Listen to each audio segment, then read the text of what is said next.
বেণীমাধব, বেণীমাধব, তোমার বাড়ি যাব। বেণীমাধব, তুমি কি আর আমার কথা ভাবো? বেণীমাধব, মোহনবাসী তমাল তুরমুলে বাজিয়েছিলে, আমি তখন মালতী স্কুলে। ডেস্কে বসে অঙ্ক করি, ছোট্ট ক্লাস ঘর, বাইরে দিদিমণির পাশে দিদিমণির বর।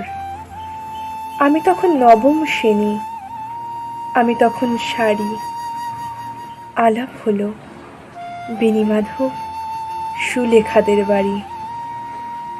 বেণীমাধব, বেণীমাধব, লেখা পড়ায় ভালো। শহর থেকে বেড়াতে এলে আমার রং কালো। তোমায় দেখে এক দৌড়ে পালিয়ে গেছি ঘরে। বেণীমাধব, আমার বাবা দোকানে কাজ করে।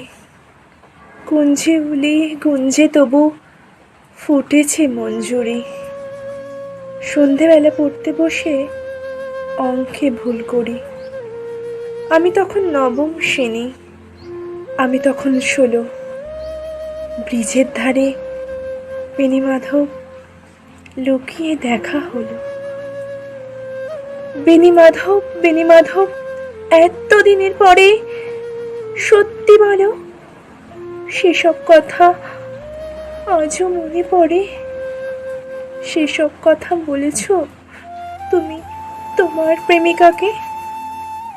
আমি কেবল একটিবার তোমার পাশে তাকে দেখেছিলাম আলোর নিচে, অপূর্ব সে আলো।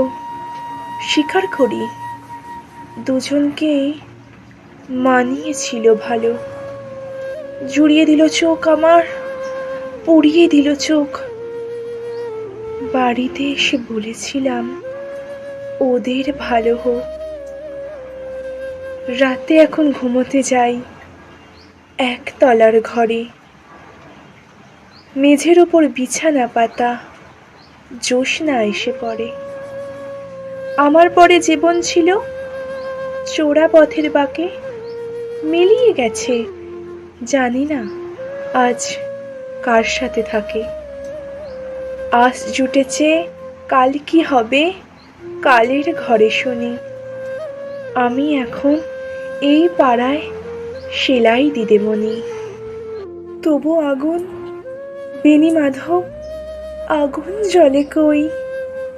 কেমন হবে আমিও যদি নষ্ট মেয়ে হই?